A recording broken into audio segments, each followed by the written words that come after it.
Noorte unistused ja omavahelised jutud lähevad tihti vastuollu sellega, milline on reaalsus, nendib SEB investeerimisvaldkonna juht Elisabeth Visnapuu. Noorte seas investeerimine on tekitanud natukene sellist FOMO-efekti, ehk et just kui hästi paljud räägivad sellest, et nad investeerivad, aga tegelikkus on siis natukene midagi muud. Veidi rohkem kui pooled noored, ehk alla 27-aastased, ei ole investeerinud midagi. Ülejäänud investeeringud on enamikel väikesed. Vaatamata investeerimise ümber käivale kihinale on paljud noored alles oma võimaluste algfaasis. Visnapuu toob välja noorte investorite seas levinud võimaluse. Tänasel päeval on investeeringute mõiste on väga lai, ehk et investeerima on võimalik alustada siis juba 1 eurost ja seeläbi on ka noored hästi palju seda varianti ära kasutanud, et investeerida siis selliste väga väikeste summade 1 euro või lausa 10 euro kaupa mingitesse väärtpaberitesse. Eriti populaarne on siis justkui ETF-id ehk et börsil kaubeldavad fondid. Noortele suunatud kinnisvara teemalisel koolitusel kummutas aga kinnisvaraekspert Tõnu Toompark levinud arusaama, et kinnisvarainvesteeringud nõuavad väga suurt kapitali.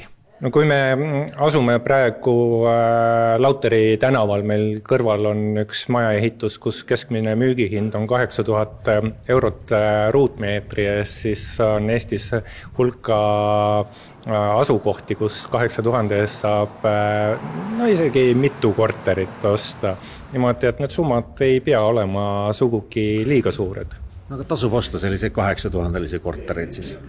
Eks sõltub ideest, et kui see üles vuntsida, siis võib-olla õnnestub 12-ga maha müüa ja sealt päris kena kopikas teenida.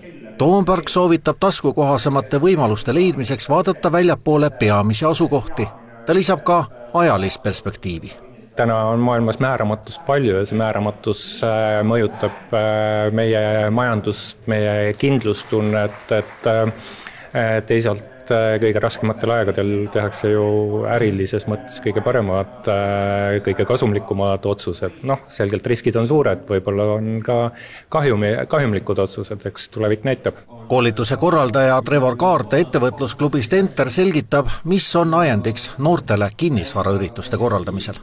Raha võib küll vähe olla, aga just selline seminar aitabki siis teada, kus seda raha võib olla tulevikus saada ja kuidas siis teadlikumaid otsuseid teha. Seda, et noortele kuluks finantsõpetuse rohkem ära, on nõus ka panga esindaja. Tõsi, enamike noorte jaoks on küsimus mitte millisesse kinnisvarasse investeerida, vaid kuidas kuu lõpuni rahadega välja tulla.